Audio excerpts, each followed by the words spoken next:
Eu vou hoje, gente, com vocês, caminhar do capítulo 1 de Gênesis e vamos até o capítulo 14, 15, certo?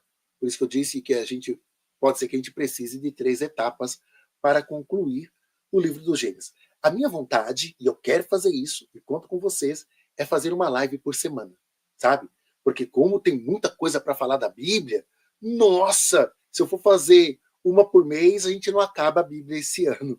Então a ideia é fazer uma live por semana, tá bom? Tânia, boa noite, boa noite. Melhor noite a todos nós. Que bom assistir o Cássio ao vivo. Estou dias fazendo uma maratona no canal dele. Ô, Tânia, muito obrigado, muito obrigado. Gente, aqui no meu canal, Uma Palavra para Sanar, tem mais ou menos umas 150 palestras, aulas, com 1 hora, 1 hora e meia, às vezes 2 horas de duração, com muitas informações, né? E sempre estou tratando desse tema, né? Bíblia, sempre tem. Né? No meio de vários assuntos, sempre estou trazendo a Bíblia, porque as pessoas pedem bastante, e eu gosto de falar sobre esse assunto. Muito bem. Sem mais delongas, vamos seguir aqui, né?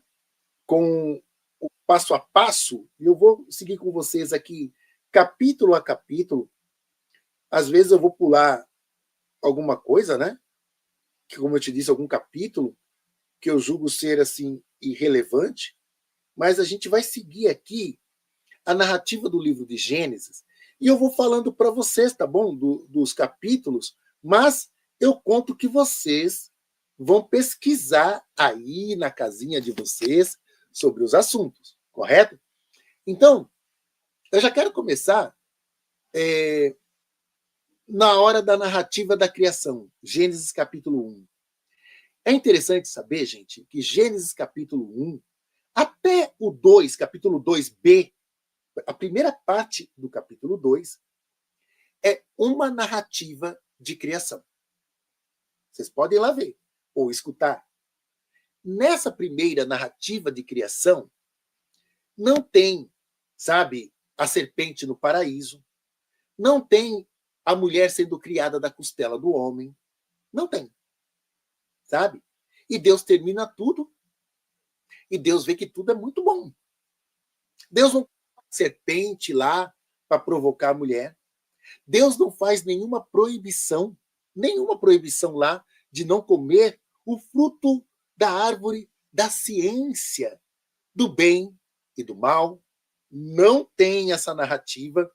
Quando eu descobri isso, gente, que Gênesis tem 2 narrativas de criação, eu fiquei assim, como assim? E a segunda narrativa, que é do capítulo 2b em diante, eu estou dizendo isso para você, gente, porque o capítulo ele é dividido, né, em versículos, e o versículo também ele é dividido em A, B e C. Às vezes você vê pessoas que separam o capítulo do versículo por um ponto, aliás, por 2 pontos. E tem pessoas que separam o capítulo do versículo por uma vírgula, tá bom? Então, e de versículo a versículo, geralmente é um traço que aparece ali, certo? De versículo a versículo. Então, se você vai ler do versículo 1 até o versículo 10, então tá o versículo 1, traço 10, quer dizer que é do 1 até o 10. É uma maneira que eles facilitaram depois para se ler a Bíblia, porque a Bíblia ela não foi construída assim em capítulos, muito menos em versículos. Isso foi acontecendo no decorrer da história. E eu tenho lives aqui no meu canal explicando sobre esse assunto, tá bom? Mas também vocês encontram sobre isso facilmente nas pesquisas. Então, por isso que eu estou falando do capítulo 2b, que é a primeira parte do capítulo 2 ali, que tem ainda uma narrativa, a narrativa original, ou seja, a primeira narrativa de criação. Essa primeira narrativa de criação, ela é de antes do cativeiro da Babilônia, que aconteceu mais ou menos, né, os hebreus, a elite, né, do povo hebreu, foi liberto pelo rei da Síria, o Ciro, né, o rei da Pérsia, desculpa, o rei da Pérsia, o Ciro o Grande. Eles foram libertos em 584, 585 a.C. E a partir daí, a partir dessa data, os livros da Bíblia, o Pentateuco, né, ou chamada de a Torá, começou a ser escrita. Se eu falei para vocês há pouco que Moisés é uma personagem mais ou menos de 1440 antes de Cristo, nossa, a Bíblia foi escrita praticamente 1000 anos depois da morte de Moisés. 1000 anos depois. Percebe a questão?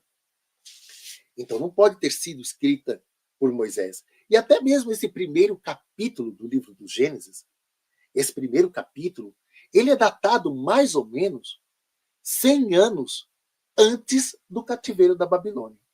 Então não é uma coisa, uma narrativa antiquíssima. Só que o capítulo 2 do livro de Gênesis já tem uma outra narrativa. O interessante é que Deus ele se apresenta aí no plural, né? Façamos o homem a nossa imagem e semelhança. Quando no capítulo 2 já aparece a proibição de comer do fruto da árvore da ciência do bem e do mal. Gente, por quê? Porque senão vocês vão se tornar como nós, novamente no plural, né? Deuses. Ou é Deus, ou é deuses. Por que um plural? Então, olha só a narrativa. A proibição do conhecimento. Tudo isso, gente, é uma grande estratégia. É importante vocês saberem também que quem escreveu a Bíblia foi uma elite sacerdotal, juntamente com a realeza, depois do cativeiro da Babilônia.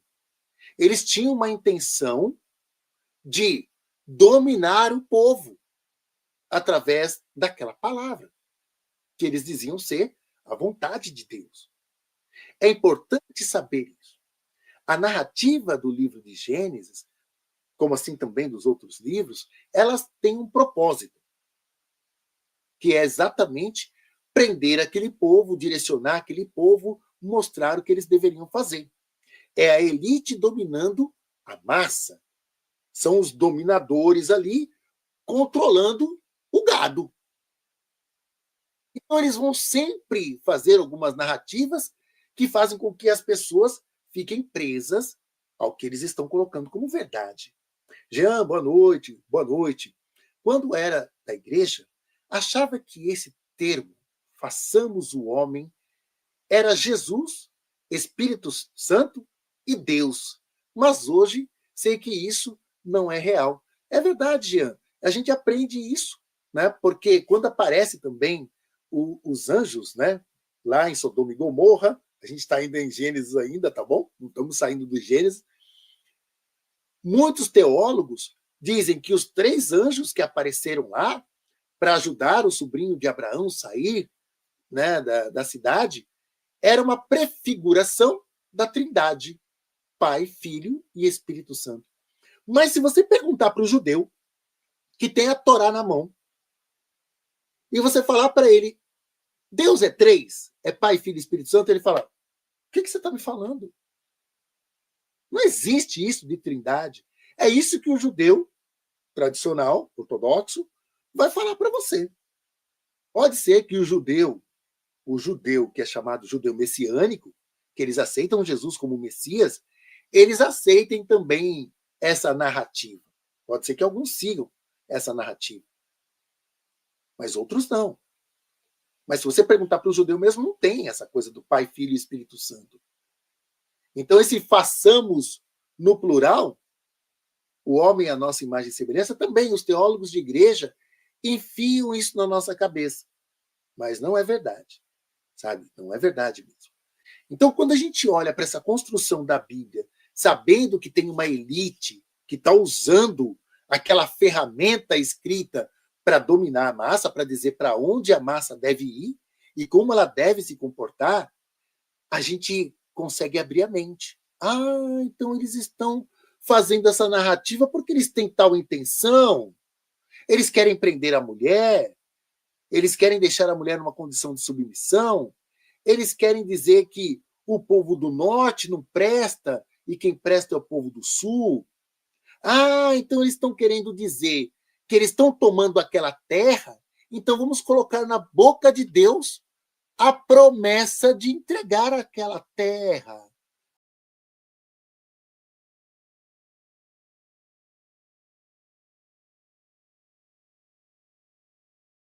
Hum, então, como a gente quer destruir aqueles povos que estão dominando aquele lugar que é muito bom, eu vou escrever aqui que Deus não gosta daquele povo, que foi um povo amaldiçoado.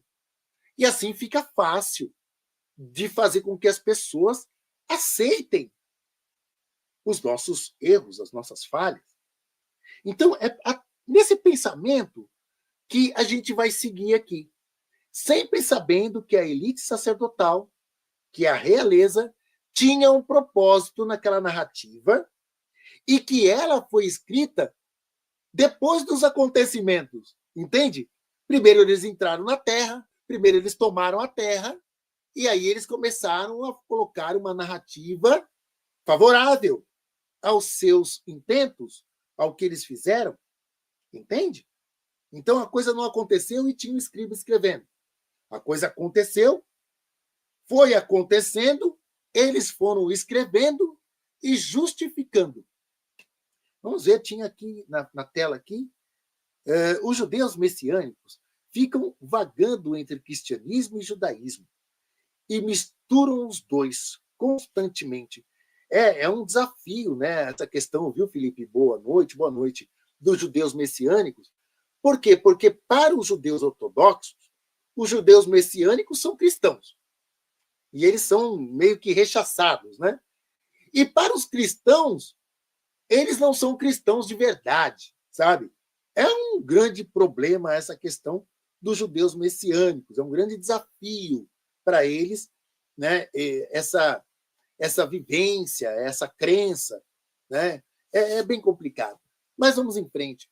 Então, nesse capítulo 1 de Gênesis, nessa narrativa, que não tem pecado, não tem Deus se decepcionando com a criação, não tem, sabe, nada de ruim.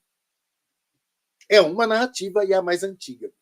O capítulo 2b em diante, a gente vê, sim, uma narrativa onde tem a serpente, onde a mulher é tirada do homem, onde eles pecam, onde o conhecimento é um problema. Percebe a ideia? Enquanto o nosso amigo Idibel fala para nós buscarmos conhecimento, e a gente sabe da importância do conhecimento hoje em dia, como que o conhecimento nos faz ser rebeldes? E a gente se torna igual a Deus, mas se Deus construiu nós a imagem e semelhança dele, nós somos deuses, como diz a própria Bíblia, né? Então, por que nós não podemos conhecer o bem e o mal? Percebe essa contradição? O que fez o homem pecar foi o conhecimento, é discernir.